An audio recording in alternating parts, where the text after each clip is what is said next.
వట్టి చావలేని సన్నాసులకు మేము చెప్పేదేం లేదు. మీ కేంద్ర ప్రభుత్వం, తెలంగాణ రాష్ట్ర ప్రభుత్వం ఆనాడు కేసీఆర్ గారి నాయకత్వంలో ప్రాజెక్టులకు అనుమతి ఇచ్చిందే మీ కేంద్ర ప్రభుత్వం.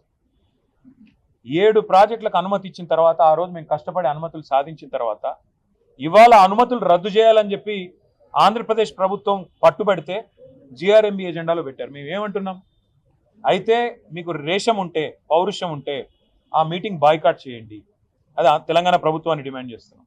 అసలు బీజేపీకి సిగ్గుంటే మీరిచ్చిన అనుమతులు మీరు రద్దు చేయాలని చెప్పి మీ పార్ట్నర్ ఎవరైతే అడుగుతున్నారో వారిని ప్రశ్నించండి. ఎందుకు రద్దు చేయాలి?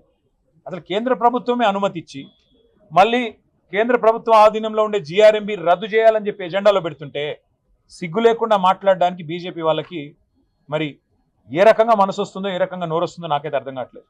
నీళ్లు, నిధులు, నియామకాలు వీటి ఆధారంగా జరిగిన ఉద్యమమే తెలంగాణ ఉద్యమం.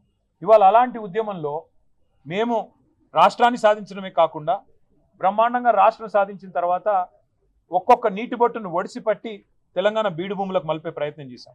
అది కాళేశ్వరం అయితేనేమి, సీతారామ అయితేనేమి, పాలమూరు రంగారెడ్డి ఎత్తిపోతల పథకం అయితేనేమి, ఇంకా చిన్న ప్రాజెక్టులు ఇంకా చాలా ఉన్నాయి, చనాక, కొరాట, ఇంకా అలాంటి ప్రాజెక్టులు ఎన్నో ఉన్నాయి. అలాంటి అన్ని ప్రాజెక్టులు, వాటితో పాటు మిషన్ కాకతీయ లాంటి ప్రాజెక్టులు ఇవన్నీ చేసి తెలంగాణలో నీటి వనరులకి మరి పెద్ద ఎత్తున న్యాయం జరిగే విధంగా, నీటి వనరులను కాపాడుకునే విధంగా మేము ప్రయత్నం చేశాం. అందులో భాగంగానే అనుమతులు తెచ్చాం. ఇవాళ ఆ అనుమతులన్నింటినీ తుంగలో దొక్కుతాం. మా చెప్పు చేతుల్లో కేంద్ర ప్రభుత్వం ఉంది, కేంద్రం జుట్టు నా చేతుల్లో ఉంది, కాబట్టి నేను ఆడిచ్చినట్టే ఆడాలని చంద్రబాబు నాయుడు గారు అనుకుంటే, చంద్రబాబు నాయుడు గారికి, ఆంధ్రప్రదేశ్ ప్రభుత్వానికి నేను విజ్ఞప్తి చేస్తా ఉన్నాను. మా నాయకుడు కేసీఆర్ గారు ఎప్పుడో చెప్పారు, బేసిన్లు లేవు, బేసిజాలు లేవు, నీళ్లు వాడుకుందామని చెప్పారు. కానీ మా కడుపు కొట్టి మా ప్రాజెక్టుల అనుమతులు రద్దు చేస్తామంటే మేము ఊరుకోం. మీరు పోలవరం కట్టుకుంటే మేమేం అనలేదే, మీరు పట్టిసీమ నీళ్లు లిఫ్ట్ చేసుకుంటుంటే మేమేం అనలేదే. ఇవాళ మేమేమంటున్నాం? మాకు వచ్చిన అనుమతులను చెడగొట్టకండి అంటున్నాం. మీరు కేంద్ర ప్రభుత్వం మా చేతుల్లో ఉంది కదా, కేంద్ర ప్రభుత్వం జుట్టు మా చేతుల్లో ఉంది కదా, నేను ఆడిచ్చినట్టు ఆడే చెంచాగాడు, ఇక్కడ తెలంగాణ ముఖ్యమంత్రి ఉన్నాడు కదా నా చెంచాగాడు అనుకుంటే తెలంగాణ రైతుల తరపున పోరాటం చేయడానికి మేము సిద్ధంగా ఉన్నాం.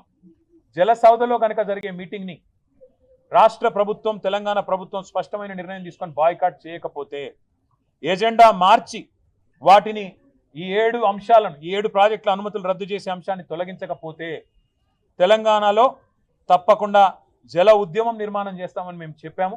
అవసరమైతే ఆ రోజు జలసౌధ ముట్టడిస్తాం. జలసౌధ ముట్టడించైనా సరే ఈ తెలంగాణ చేవగాని చేతగాని తెలంగాణ ప్రభుత్వాన్ని నిలదీస్తాం.